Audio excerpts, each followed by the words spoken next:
දැක්කනේ යකෝ නාටු කියන්න හම්බුන්නේ ආවා. මේක මචං ගද්දි වල හැම වෙලෙම. ඔයාලගේ මචං කටේ මන්තරයක් වාගේ තිබිය යුත්තේ මොකද්ද? නාටු කරලා ස්පින් කරන්න. හරිද? මං එහෙම ස්පින් කරන්න ඕනද? මං එහෙම ස්පින් කරන්න ඕනද කියහංකො. එහෙම ස්පින් කරොත් 9 ස්පින් එකෙන් මචං කෙලින්ම නාටු කියලා මේක එනවා. කොහොමද එපාද? එපා නම් කවන්නේ නෑ. එපා නම් කවන්නේ නෑ. එපා නම් ඉතින් මේක එපා නම් කවන්නේ නෑ. එපා නම් ඒක ඕනේ නෑනේ. ඔයාලා කියන දේක් තමයි. ඉතින් නැතුව එපා හා කිව්වොත් අරගන්නවා. එපා කිව්වොත් එපා. එපා නම් එපා. ඉතින් ඔයාලට එපා නම් මටත් අවුලක් නෑ ඩයිමන්ඩ් ගියාට. මම ඔයාලට ට්‍රික් එක කියලා දෙන්න ගියේ.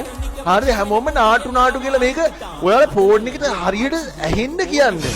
ඇහෙන්න කියන්නේ මම කියන්නේ මොකද මට ඔයාලා එපා කිව්වනම් ඔයාලා කියන දේක් තමයි. ඉතින් හරිද?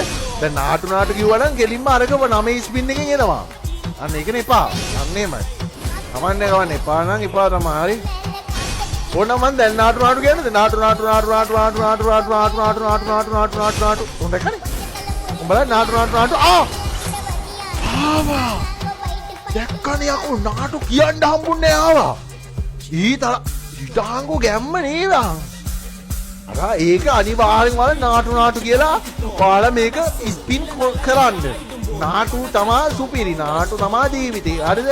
නාටු කියන්නේ වා. හරිද? අර එකේ නාටු කියන. නාටු නෙවෙයි යකෝ නාටු. NAATU. හරි NAATU.